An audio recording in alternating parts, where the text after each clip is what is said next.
Well, I'm delighted to say I'm joined now by Neil deGrasse Tyson. Neil, great to see you. Yeah, thanks for here on your side of the pond. Yes, yes. You've got another brilliant book out, Starry Messenger, Cosmic Perspectives on Civilization. Yeah. As always, I have to ask you at the top. It was just released in paperback, just right. a week ago. I think I talked to you when the hardback came out.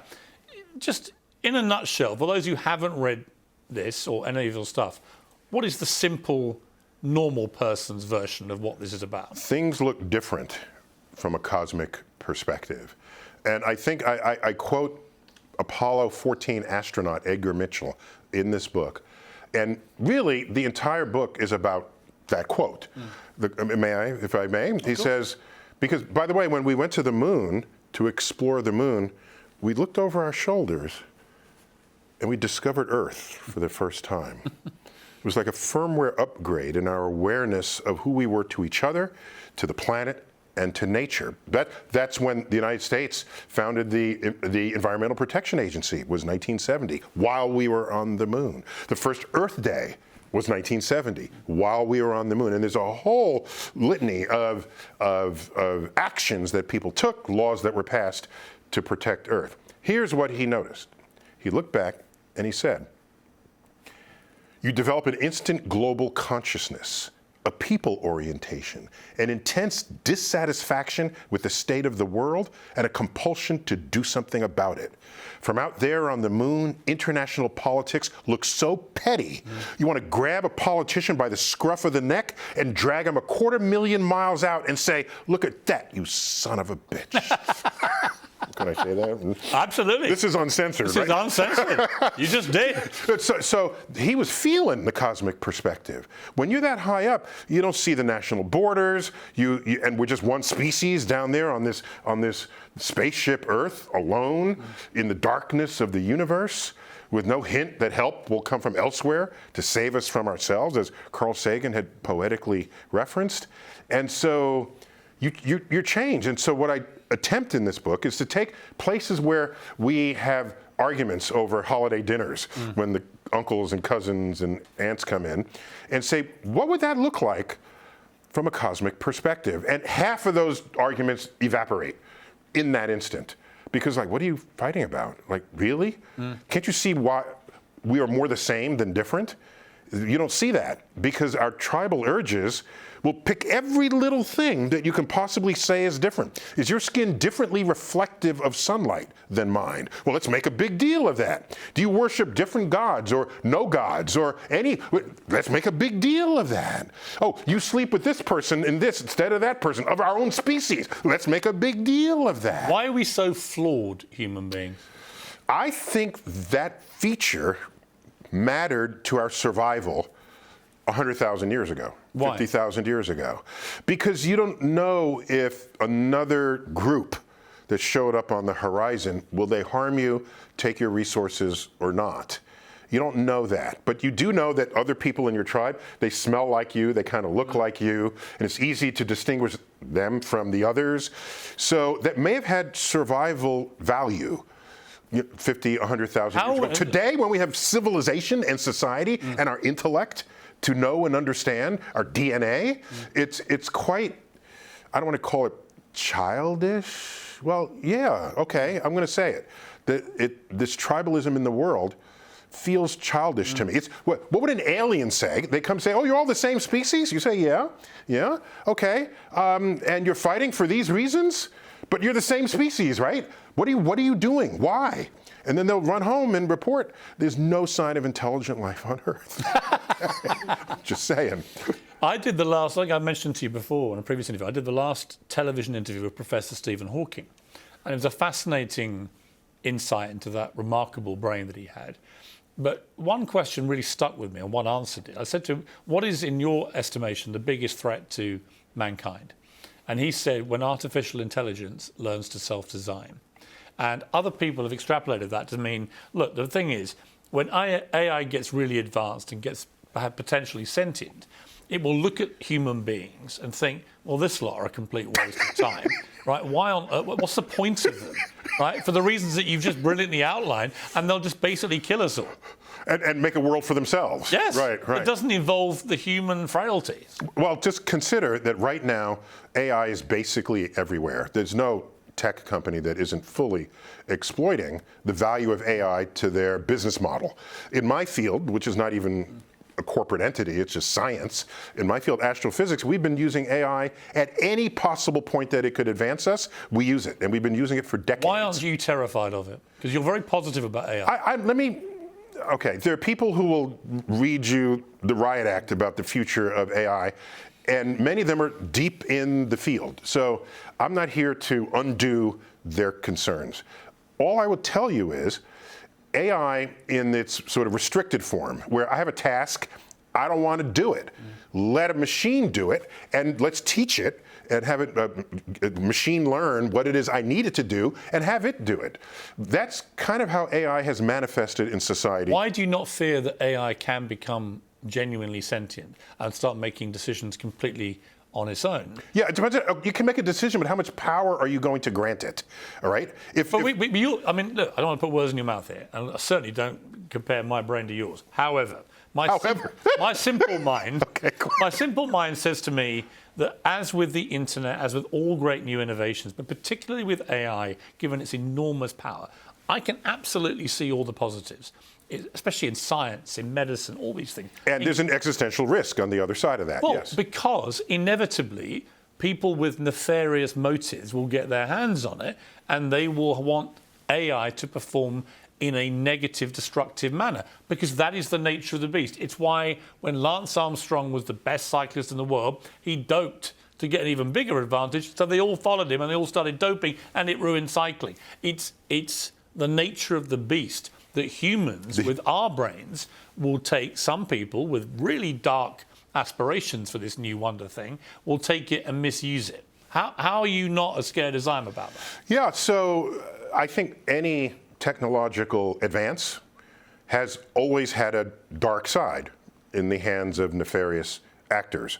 So yes, AI poses an existential risk. So too did nuclear weapons, right? So too do weapons in general, all right? And so I was on a board that served the Pentagon, a defense innovation board it was, and we confronted this issue with AI in the military.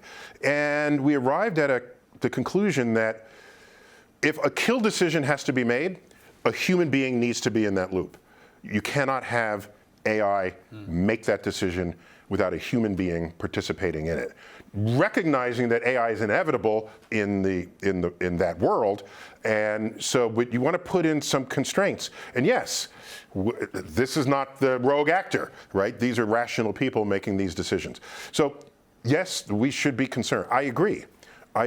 But does that mean you want to shut down all of AI? I don't think that's No, what I don't you mean that. But do you think, with your brilliant mind, do you not think that AI can ever self-design?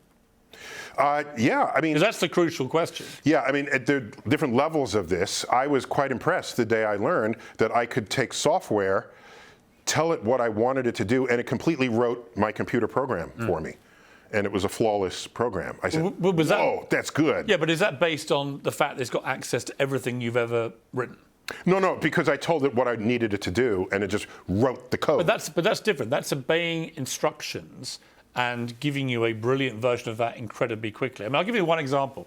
So a friend of my eldest son, his mother was very upset that he hadn't thanked her for a 30th dinner party she threw for him for his 30th birthday. And so eventually he just went on to GP chat. He said, "Give me a note I can send my mother," right?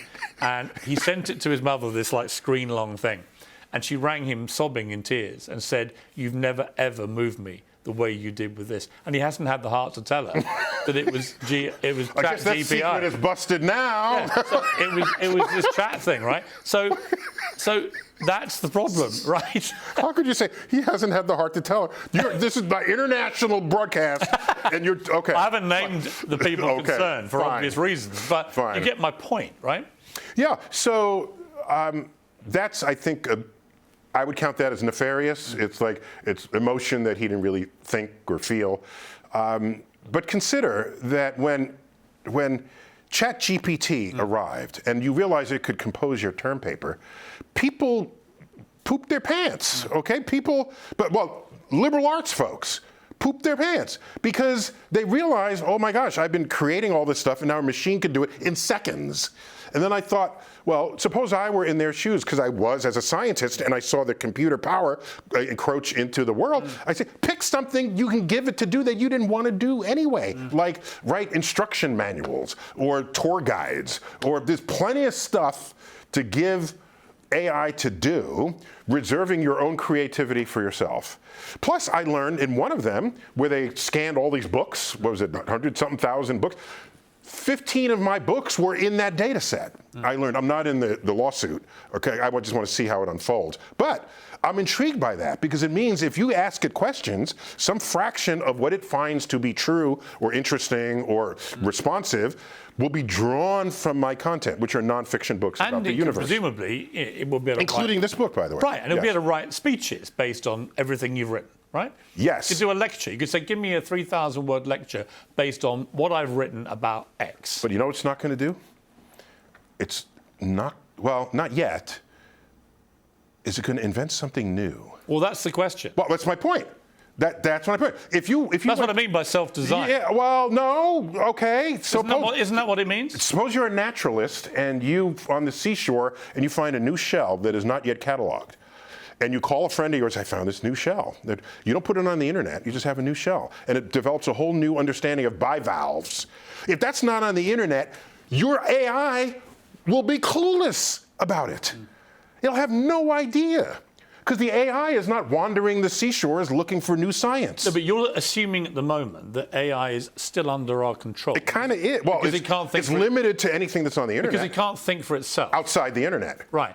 But I can think outside the internet. The key question which Stephen Hawking was raising was he believed there would be a time when it could literally think for itself. And at that moment, it would calculate, when it reached that point, that humans were redundant. They were pointless. Right. So that's a different issue from whether it can invent new knowledge.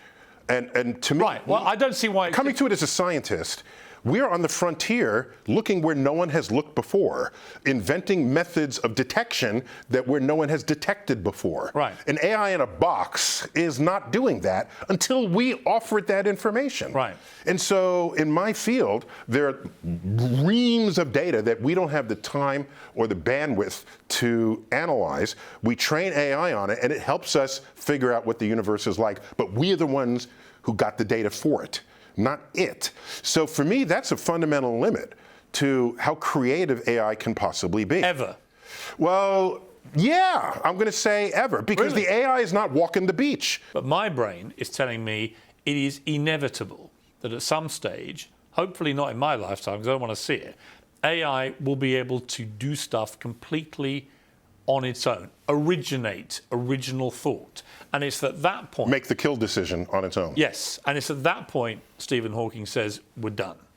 But you don't think it's going to happen? Well, I'd like to have more confidence in the capacity of our species to make the right decisions. Really? Than that. We make so many terrible decisions. We do. We do. Look at the state of the world. We do. It's bad. Awful people doing awful things. It's everywhere. You know, me and my people, we tend to the universe, and the universe is in good shape, I would say. Is it? Y'all are messing up Earth. go back and fix Earth. Don't just blame me. You're a human being as well. But I have just an allegory about the robot wielding a gun. Forgive me for not remembering the name of this person who uttered this. But upon realizing that with the power of a bow and arrow, you could kill another human being without actually looking them in the eyes. And the conclusion was, that's the end of bravery. And so I thought about this. Whoa. Any tool where you can kill at a distance, that's cowardly on some level. And the progress of military conflict has been, how far away can you kill at a distance? Well, you know, unmanned drones killing people. Or missiles, that's an intercontinental ballistic missile. Let me kill a whole city, and I'm not even within 5,000 miles of the city. So the fact that a robot is wielding a gun, is that any different from a guided missile? I don't think so. But the danger comes if the robot with the gun can think for itself. and not take instructions from a human. Yeah. You're couching all your defense of why I shouldn't be worried with, I don't think we're going to reach a point where a robot can make that decision. You know what it is? We don't really fully understand human consciousness. So to suggest that a robot will achieve consciousness and then make moral decisions that weren't otherwise pre-programmed in, I don't know how far in the future that is, but I think we have to understand our own mind first, which we don't. Not at the level we would need to speak with that level of I think confidence. that's right. What scares you most about civilization, the future, the world, the universe? Oh, that's a great question. Thank you. I would say we're losing our capacity to distinguish what is true from what is not, what is objectively true. And the methods and tools of science are exquisitely designed to establish what is objectively true. And objective truth is, I perform an experiment, I get a result. Other people perform other experiments, get the same result. It repeats, there it is. How damaging was the COVID pandemic to trust in scientists? Because it obviously followed exactly the path you've just said, where as new information came out and got tested, different scientists would reach different conclusions, then there would be more consensus. But the public are watching all this, and they're thinking, well, how can we trust the science? Yeah, so some of this is because we as a species have a very poor understanding of probability and statistics. In fact, there's an entire chapter in here called, what do I call it, risk and reward, about you can look at a bar chart and it tells you that you should do this, but someone comes up to you and says, no, don't do that. Look, this would happen to me. I will never do that. This one person out of thousands that might have filled this bar chart will convince you to not follow the bar chart. Because the bar chart doesn't have a face saying, do this, it's better for you. The eyewitness testimony of the individual emotionally overrides actual data. And this is replete across the internet. A person, what's irresistible clickbait? Someone on YouTube saying, the establishment wants you to think this. Yes, of course. But I've got the answer that they don't want you to know. Clickbait, right there. If we had better tools from the educational system, how to deal with information, data, knowledge, statistics, I think we would be, dare I say, inoculated against the charlatans. How much of an enemy to science and the integrity of science is social media in amplifying the conspiracy theories? Yeah, I don't want to blame social media. It's too easy to blame social media, and I want to blame social media, but I don't.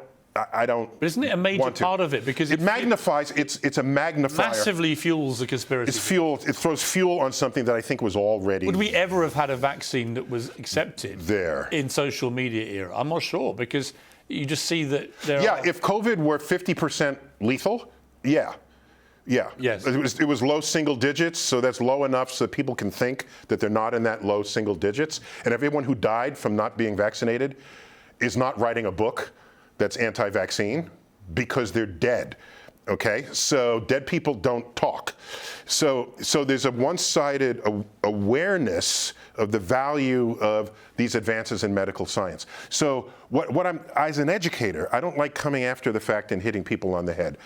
I would ask the educational system, you need to improve people's understanding of what science is and how and why it works. And the communication, I think, could have been a little more respectful of the statistics involved. Here's how, this is in hindsight, granted, who's thinking this at the time? In hindsight, I would say, the CDC or whatever agency it is should come out and say, as of this week, here is what the science tells us.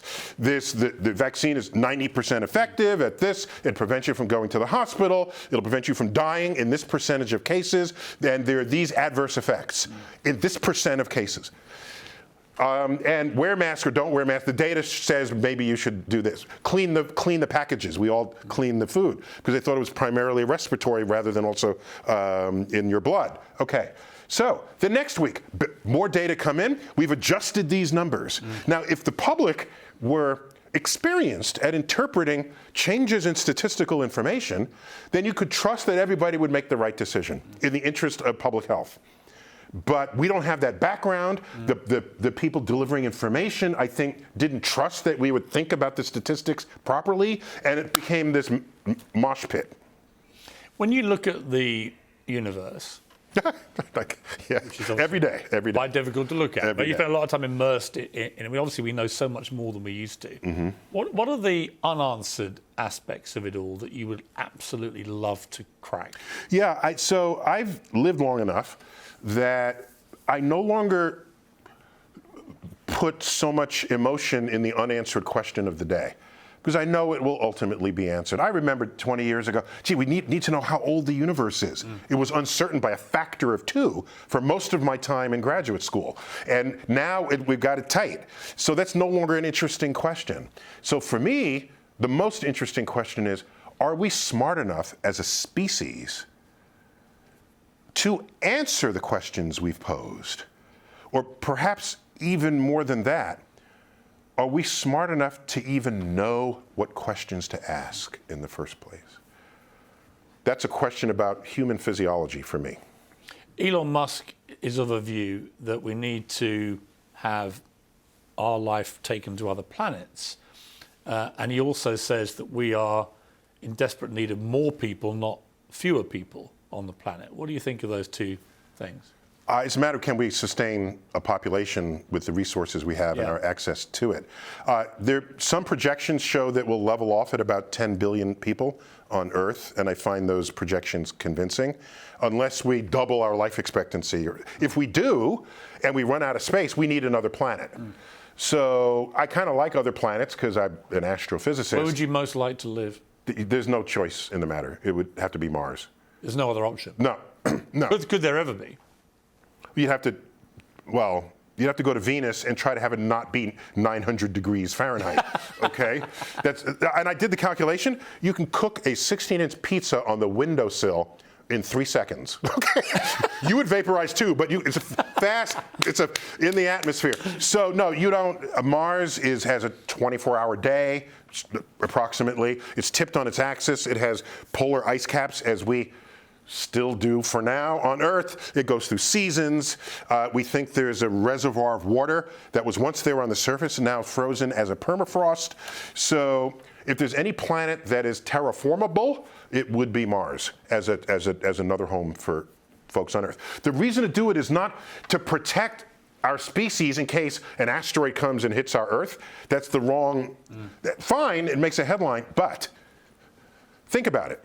If you have the resources to terraform Mars and ship 1 billion people there, you have the resources to deflect an asteroid from Earth. Right. Okay? This is not the. What are, by the way, you mentioned asteroid. What is the chance of an asteroid smacking into us? The good thing about like the movies. The good thing about this is that the bigger, the badder the asteroid, the farther away we will likely discover it before it does any damage. But isn't it the less likely that we can protect ourselves, the bigger it is? No. Well, if we discover an asteroid that might hit us in 150 years, plenty of time to do something about it, given the rate of technology and the ingenuity that we have as a species. How do you stop a gigantic existential asteroid? It's not a Bruce Willis bomb thing. So what do you do? Yeah, you go in and you deflect it. How?